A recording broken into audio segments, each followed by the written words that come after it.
నమస్తే, నేను నవీన్. ఇక తెలంగాణలో బీఆర్ఎస్ పార్టీ అధికారంలోకి వచ్చేందుకు అనేక ప్రయత్నాలు కూడా కొనసాగుతున్నాయి. ముఖ్యంగా పార్టీ తీసుకున్నటువంటి నిర్ణయాలు కావచ్చు, ఇప్పటికే అధినేత కేసీఆర్ జిల్లాల వారీగా ఉన్నటువంటి ముఖ్య నేతలతో కూడా సమావేశం కూడా ఏర్పాటు చేస్తున్నటువంటి పరిస్థితి నెలకొన్నాయి. అంటే కాంగ్రెస్ పార్టీ అధికారంలోకి వచ్చి ఏడాదిన్నర పూర్తవుతున్నటువంటి నేపథ్యంలో ఏ విధంగా ముందుకు వెళ్ళిన అంశాలపై కూడా వారు పూర్తి స్థాయిలో కసరత్తు కూడా చేపడుతున్నారు. కానీ పార్టీ పుంజుకోవాలంటే 7 అంశాలు ఉన్నాయి. ఆ 7 అంశాలు చాలా కీలకమైనటువంటి అంశాలు. అవి మీకు ఇప్పుడు చెప్పబోతున్నాం. ముఖ్యంగా తెలంగాణలో బీఆర్ఎస్ పుంజుకోవాలంటే ఏంటి? మొదటిది లోపాలపై తక్షణ మార్పులు. అంటే గతంలో చూసాము, 10 ఏళ్ల పాటు అధికారంలో ఉన్న తర్వాత ఎన్నికలు జరిగినటువంటి సమయంలో బీఆర్ఎస్ ఓటమి పాలైంది. అప్పుడున్నటువంటి పరిస్థితులు కూడా సమీక్షించుకున్నారు.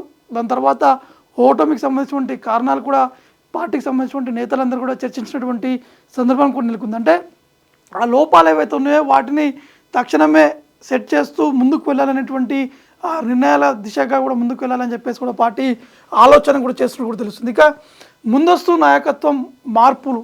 ఎందుకంటే ఈ మెయిన్ ఇష్యూ ఏంటంటే, రెండో టాపిక్ ఏంటంటే ముందస్తు నాయకత్వం. అంటే ఎక్కడైనా కానీ తెలంగాణలో ఇటీవల కాలంలో జరిగినటువంటి ఎన్నికల్లో కేసీఆర్ ముఖం చూసి ఓటు వేసేటువంటి చాలామంది ఉన్నారు. దాంతోపాటు అక్కడ ఉన్నటువంటి ఎమ్మెల్యేలు, బీఆర్ఎస్ పార్టీలో ఉన్నటువంటి ఎమ్మెల్యేలపై ఉన్నటువంటి వ్యతిరేకత, అంటే చాలామంది అక్కడ ఉన్నటువంటి క్యాండిడేట్స్ని మార్చాలని చెప్పేసి స్వయంగా ఆ పార్టీలో ఉన్నటువంటి నేతలే పార్టీ అధిష్టానం కూడా ఫిర్యాదు చేశారు. కానీ కేసీఆర్ మాత్రం కేవలం నామం మాత్రమే మార్పులు అనేది జరిపారు. కానీ అదేవిధంగా ముందుకు వెళ్ళడంతో అక్కడ ఉన్నటువంటి క్యాండిడేట్పై ఉన్నటువంటి అసంతృప్తితోటి పార్టీ ఓటమి పాలనట్టు కూడా ఆ సర్వేలో కూడా మనకి స్పష్టంగా అర్థమైంది. కాబట్టి ముందస్తు నాయకత్వం సంబంధించినటువంటి ఆ మార్పులకు సంబంధించినటువంటి నిర్ణయం తీసుకుంటే ఖచ్చితంగా వచ్చే ఎన్నికల్లో మళ్ళీ అధికారంలోకి వచ్చేటువంటి అవకాశాలు ఉన్నట్టు కూడా మనకి స్పష్టంగా అర్థమవుతుంది. ఎందుకంటే తెలంగాణ ఉద్యమం సమయంలో చాలామంది పాల్గొన్నారు, ఉద్యమకారులు ఉన్నారు. వారు కూడా టికెట్ కూడా ఆశించినటువంటి వ్యక్తులు కూడా చాలామంది ఉన్నారు. దాంతోపాటు యువరక్తం, అంటే ఎక్కువగా కొత్తగా ఉన్నటువంటి ఉత్సాహపరులు ఎవరుతున్నారో వారికి ఈసారి టికెట్ ఇస్తే మాత్రం ఖచ్చితంగా వారు ఆ నియోజకవర్గంలో గెలిచేటువంటి అవకాశాలు ఉన్నట్టు కూడా మనకి స్పష్టంగా అర్థమవుతుంది. దాంతోపాటు ఎక్కువగా క్యాడర్, కొత్త రక్తాన్ని ముందుకు తీసుకొచ్చేటువంటి విధంగా పార్టీ ఆలోచన చేస్తే బాగుంటుందంటూ కూడా మనకి స్పష్టంగా తెలుస్తుంది. ఇక మూడో సంబంధించినటువంటి విషయానికి వస్తే ప్రజల్లోకి వెళ్ళడం, గడప గడపకు బీఆర్ఎస్ సంబంధించినటువంటి ఆ నినాదం. అంటే బీఆర్ఎస్ పార్టీ గతంలో ఎన్నికల కంటే ముందు అధికారం ఉన్నటువంటి సమయంలో కావచ్చు, దాని తర్వాత ఉన్నటువంటి పరిస్థితులు కావచ్చు, ప్రతి ఒక్కరు కూడా గడప గడప కార్యక్రమాన్ని కూడా ఏర్పాటు చేశారు. ఉన్నటువంటి ప్రజల దగ్గర ఉన్నటువంటి సమస్యలు కూడా తెలుసుకున్నారు. దాని తర్వాత వీరు తీసుకున్నటువంటి నిర్ణయాలు కూడా వెంటనే పరిష్కారం అయ్యేటువంటి విధంగా కూడా ముందుకు వెళ్ళాలని చెప్పేసి కూడా ఒక నిర్ణయం కూడా తీసుకున్నట్టు కూడా తెలుస్తుంది. కాబట్టి ఇప్పుడు కూడా ఈ యొక్క కార్యక్రమాన్ని చేపడితే ఖచ్చితంగా సక్సెస్ అయ్యేటువంటి అవకాశం ఉన్నట్టు కూడా మనకి స్పష్టంగా అర్థమవుతుంది. అంటే ఈ గడప గడప కార్యక్రమం అంటే ఇప్పటికే కాంగ్రెస్ పార్టీ అధికారంలోకి వచ్చింది, ఏడాదిన్నర అవుతుంది.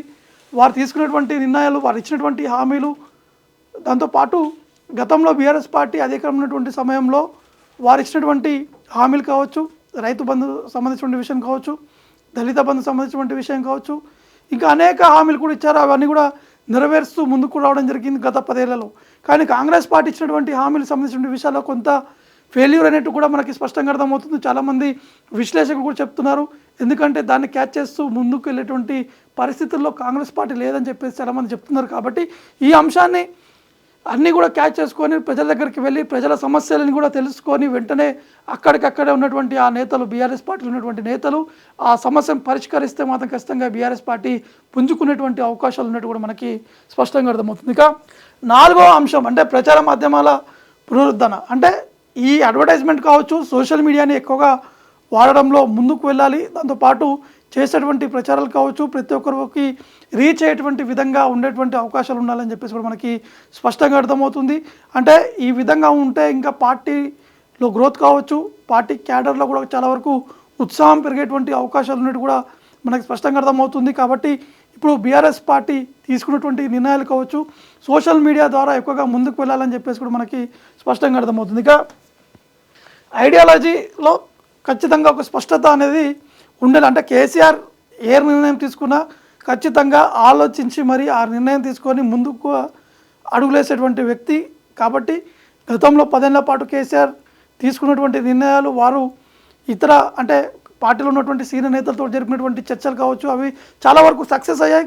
కేసీఆర్ ఆలోచన అనేది డిఫరెంట్ ఉంటుంది, ఆయన ఐడియాలజీ డిఫరెంట్. కాబట్టి ఇప్పుడు మళ్ళీ ఇవన్నీ ఆలోచనలు ఇవన్నీ కూడా ఎక్కువగా ఆవేశం పడకుండా ముందుకు వెళ్ళడము, ఈ యొక్క కొత్త కొత్త ఐడియాలజీతో ముందుకు వెళ్తే ఖచ్చితంగా పార్టీ ఇంకా పుంజుకునేటువంటి అవకాశాలు ఉన్నట్టు కూడా మనకి స్పష్టంగా అర్థమవుతుంది. ఇక మిత్రపక్షాలతో కొత్త సంబంధాలు అంటే గతంలోనే కేసీఆర్ అనేక మందితో మిత్రపక్షంగా ఉన్నారు, అనేక మందితో కూడా కలిసి ఎన్నికల సమయంలో కూడా ముందుకు వెళ్ళడం జరిగింది. దాని తర్వాత మిత్రపక్షాలని వదిలిపెట్టడము, మిత్రపక్షాలు వారంతట వారే ఆ పార్టీని వీడి మళ్ళీ వేరే పార్టీలో చేరడము, ఇవన్నీ అంశాలు చూసుకుంటే ఖచ్చితంగా ఇప్పుడు వచ్చేటువంటి ఎన్నికల్లో మిత్రపక్షాలతో ఉన్నటువంటి సంబంధాలు చాలా కీలకమైనటువంటి సంబంధాలు. కాబట్టి వారితోటి కూడా కలిసి మెలిసి ముందుకు వెళ్ళి తీసుకున్నటువంటి నిర్ణయాలు వారికి చెప్పి ముందుకు వెళ్తే ఖచ్చితంగా పార్టీకి కలిసి వచ్చేటువంటి అవకాశాలు కూడా ఉన్నట్టు కూడా తెలుస్తుంది. ఎందుకంటే మిత్రపక్షాలు ఏ పార్టీ అధికారంలో ఉంటే ఖచ్చితంగా ఆ పార్టీ వైపే ఉన్నటువంటి అవకాశాలు చాలా వరకు చూసాము, చాలా రాష్ట్రాల్లో కూడా మనకి కనిపించాయి, అంటే కలిసి వచ్చేటువంటి వారు. కానీ ఇప్పుడున్నటువంటి పరిస్థితుల్లో యాజ్ ఆఫ్ నో ఉన్నటువంటి సిచ్యువేషన్లో ఖచ్చితంగా మిత్రపక్షాలతోటి సంబంధాలు అనేది చాలా కీలకమైనటువంటి అంశంగా కూడా మనము చూసుకోవచ్చు. ఇక రూరల్ ఫోకస్ స్కీమ్లను రివ్యూ చేయడం అనేది ఇది కూడా చాలా కీలకమైనటువంటిది. ఇది రూరల్ ఫోకస్ అంటే ఎక్కువగా గ్రామీణ ప్రాంతాలకు సంబంధించినటువంటి విషయాలు కావచ్చు.